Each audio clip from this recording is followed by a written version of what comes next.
Meu nome é Isabela, eu sou geriatra e hoje eu vou conversar um pouquinho com vocês sobre o delírio no paciente idoso que está no departamento de emergência.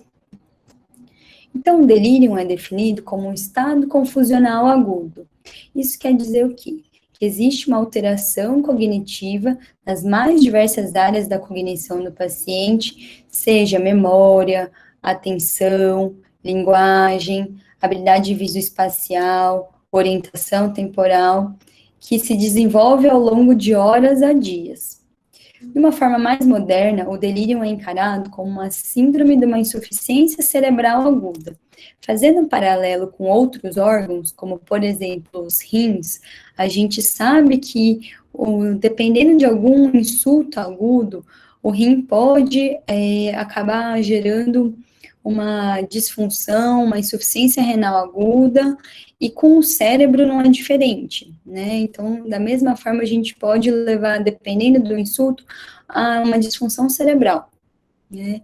E os pacientes que desenvolvem delírio são encarados como os pacientes que têm uma incapacidade de manter a homeostase, o equilíbrio cerebral. Mesmo no departamento de emergência, onde é muito difícil diagnosticar o delírio, seja pelo ritmo de trabalho, por ser um ambiente dinâmico, pelo regime de plantões, nem sempre a mesma pessoa que vai reavaliar o paciente, e mesmo dentro de todo esse contexto, o delírio é diagnosticado em 17% dos pacientes no departamento de emergência.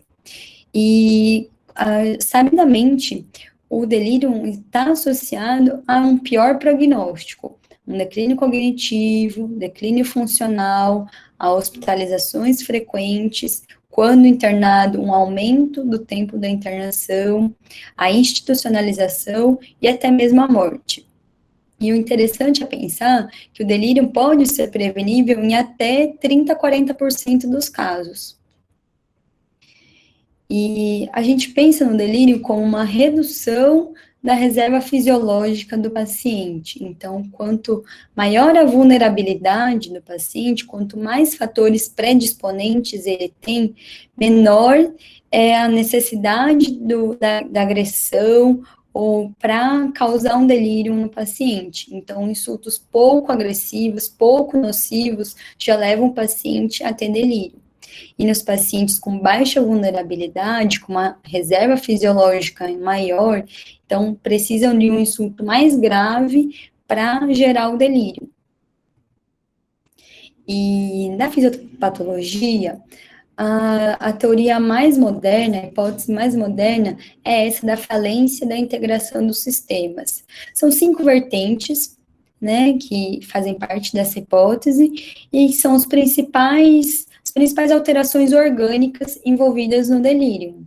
Então, a gente sabe que a idade, né, é um fator predisponente para o delírio. E essa teoria prega que o envelhecimento neuronal, o envelhecimento cerebral, pode predispor a uma neurodegeneração, fazendo com que o cérebro fique mais suscetível aos eventos estressores e que cause o delírio, né? A vertente da isquemia global diz respeito às alterações do fluxo sanguíneo próprias do delírio. Então, a gente sabe que no delírio há uma alteração da oferta e demanda e do fluxo sanguíneo, né? A vertente do sono diz respeito a uma desregulação do ciclo circadiano. A gente sabe que no delírio existe alterações da secreção da melatonina, então que leva a uma desregulação do ciclo circadiano. A quarta vertente é a inflamatória, que durante o delírio, né, após um insulto agudo, o nosso corpo libera citocinas, TNF-alfa, que leva a uma desregulação neuroquímica. E, por último, a vertente dos glicocorticoides, então mediada pelo cortisol, né, levando a uma disfunção neuroendócrina. Os fatores predisponentes, então, são os fatores de vulnerabilidade, é a bagagem que o paciente traz consigo. Então, uma idade avançada, uma demência ou declínio cognitivo prévios, um déficit visual ou auditivo, são os principais fatores predisponentes para o delírio.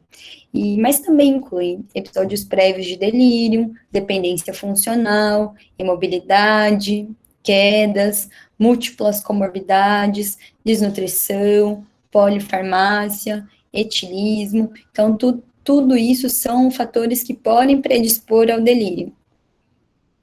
E os fatores precipitantes são como a gota d'água, né, que transborda o corpo. Então, é o insulto agudo que acontece que leva ao delírio. Então, em geral, são causados por infecções, medicamentos, tanto a introdução quanto a retirada de alguns medicamentos, principalmente benzodiazepínicos, sedativos, antidepressivos, antihistamínicos, anticolinérgicos, antibióticos, antieméticos e dentre outras medicações. A gente sabe também que distúrbios hidroeletrolíticos, desidratação, alterações da glicemia, hipoxemia, hipercapnia, dor, febre, retenção urinária, constipação, uso de sondas e catéteres, abstinência alcoólica ou medicamentosa, a própria hospitalização e a contenção física, mecânica ou a privação de sono também são fatores precipitantes do delírio. E os instrumentos para a detecção do delírio são vários.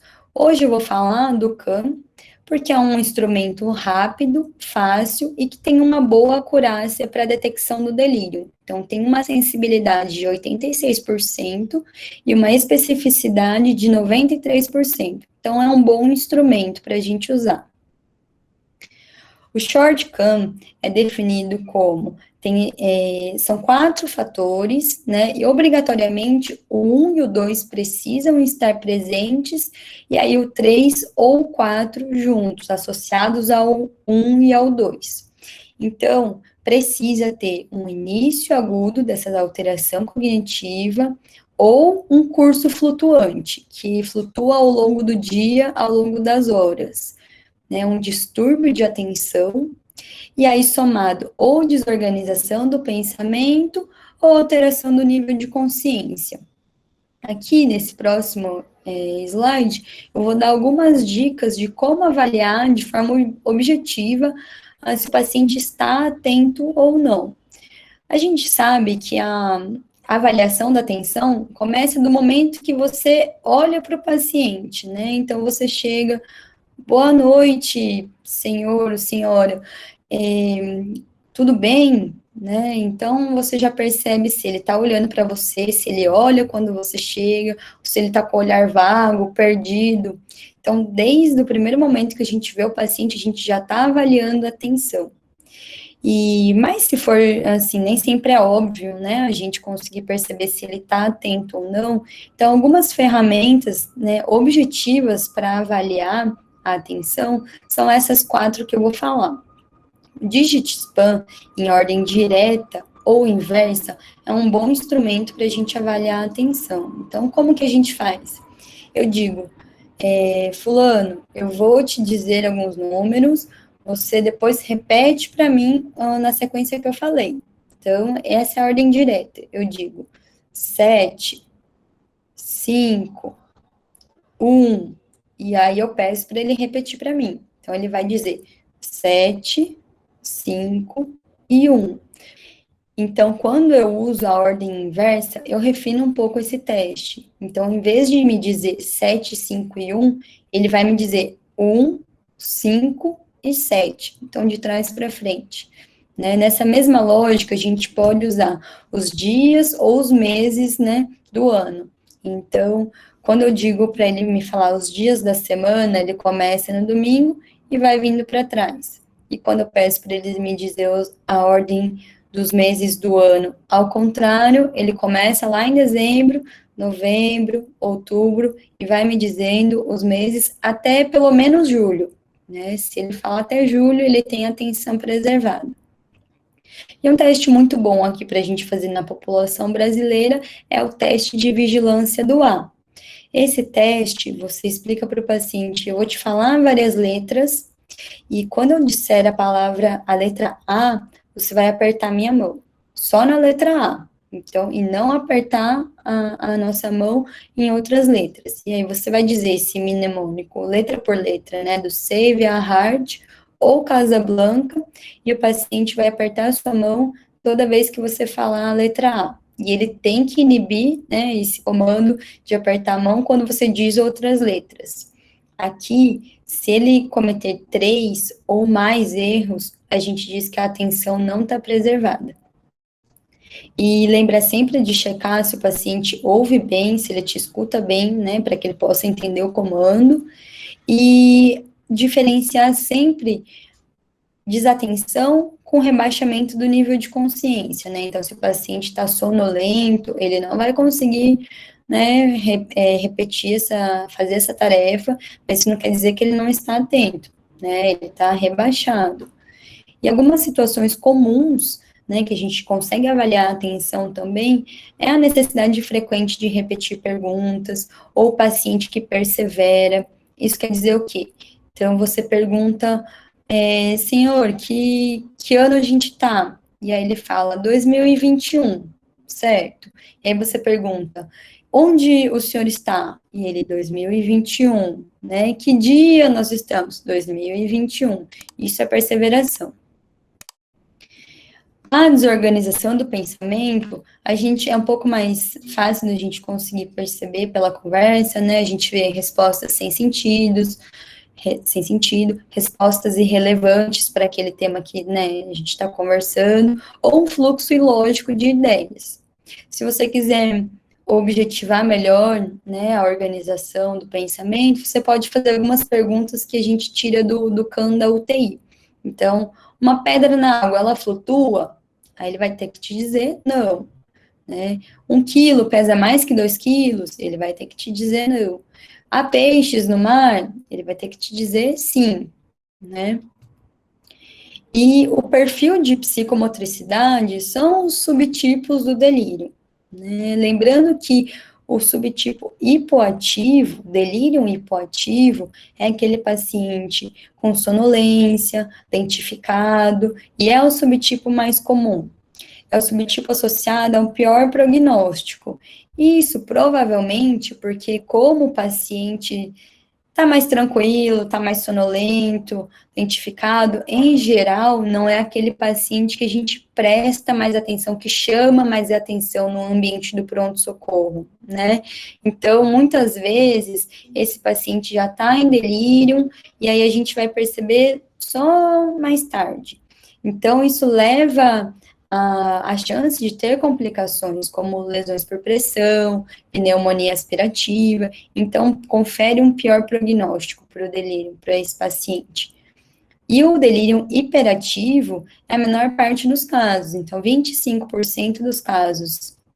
E o delírio hiperativo é aquele paciente agitado, hipervigilante, que está vendo a aranha, barata pelo pronto-socorro, pelas paredes. Então, esse paciente chama muita atenção, né? Então, por isso que geralmente esse paciente a gente presta um pouco mais de atenção. E o subtipo misto é uma mistura do hipoativo com o hiperativo.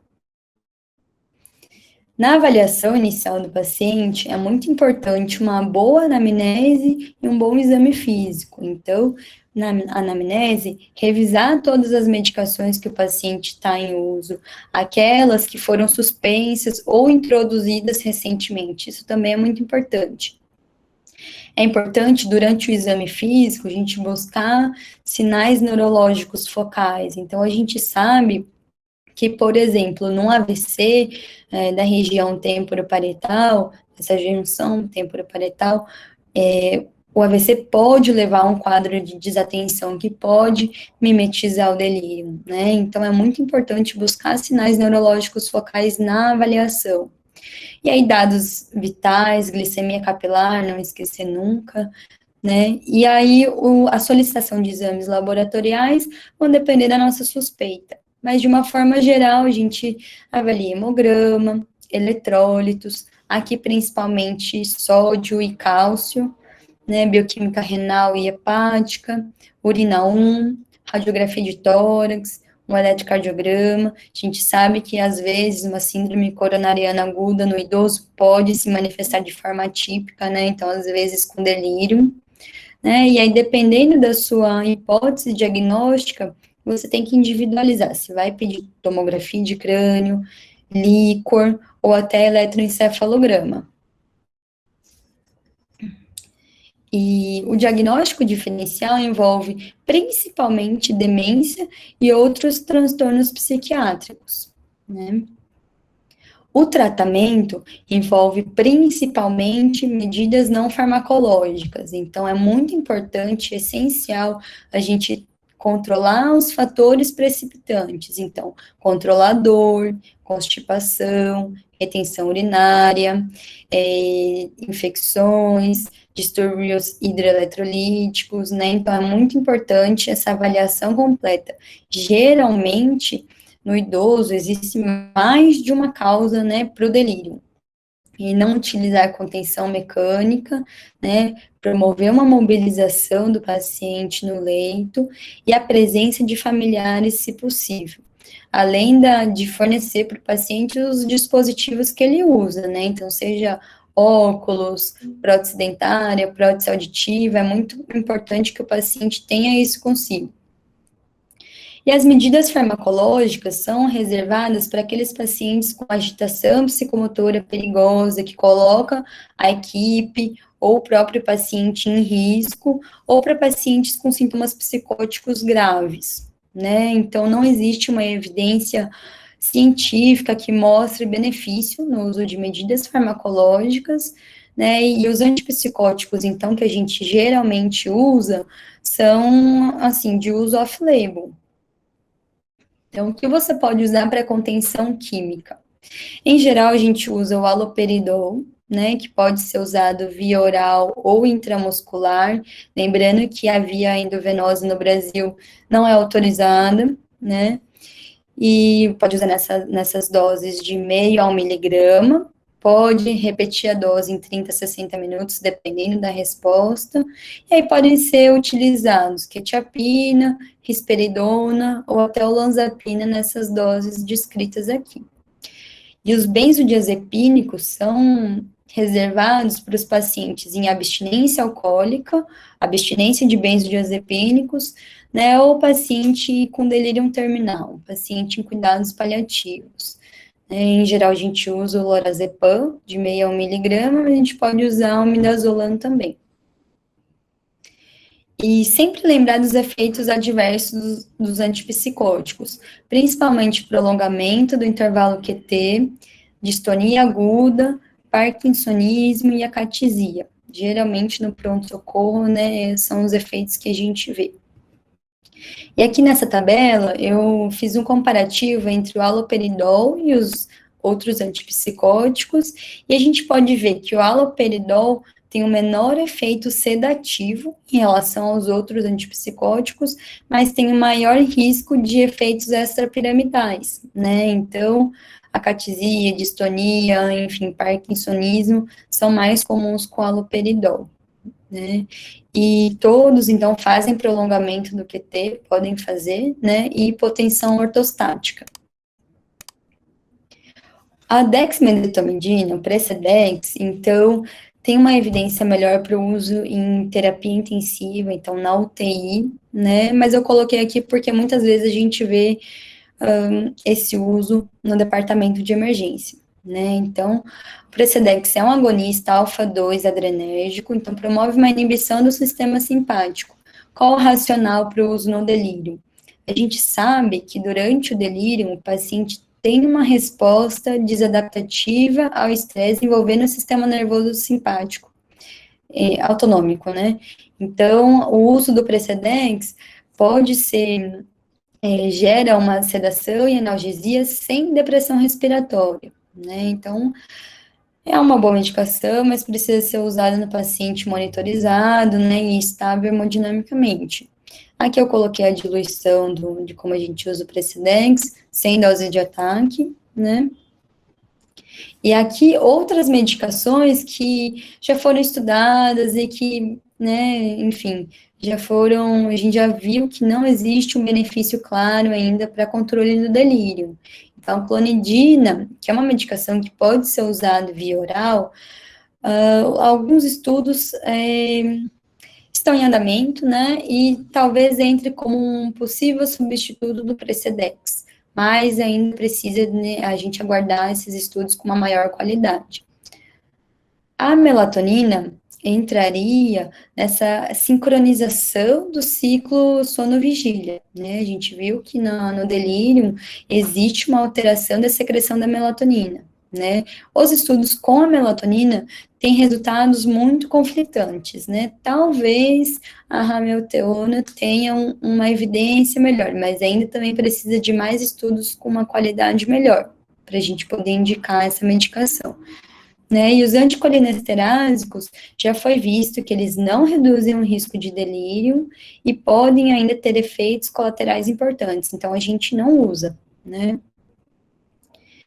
E como a gente viu como que 30, 40% do delírio, dos episódios de delírio podem ser preveníveis, a prevenção é a melhor estratégia, né, então aqui vale para todos os pacientes, então é muito importante que a gente, quando o paciente chega ao departamento de emergência, a gente diga, olha, senhora, a gente vai fazer uma tomografia hoje, depois a gente vai fazer exames de sangue, ou medicações, então é importante que ela esteja, né, o paciente esteja a par das atividades programadas para o dia.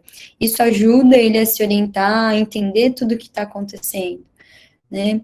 Ajustar os horários das medicações e respeitar o horário de sono nem sempre é fácil no ambiente de emergência, né? Mas a gente sabe que isso também ajuda o paciente. Reduzir, né, tentar reduzir ao máximo os ruídos sonoros, então, paciente que fica perto do monitor ou que tem muito barulho, muita correria, a gente sabe que isso é um risco para desenvolvimento do delírio, né? Promover uma mobilização rotineira do paciente, evitar que ele fique, né, muito, enfim, ou restrito ao leito, ou até contido ao leito, né? E garantir o acesso aos óculos, próteses auditivas, dentárias do paciente, né? Se possível, a presença de familiares, isso ajuda muito no controle e na prevenção do delírio, e uma iluminação adequada do ambiente. Então, claro quando é dia e mais escuro quando é um período da noite. Essas são algumas medidas que ajudam muito na prevenção do delírio, certo? E era isso que eu tinha para falar hoje, e muito obrigada.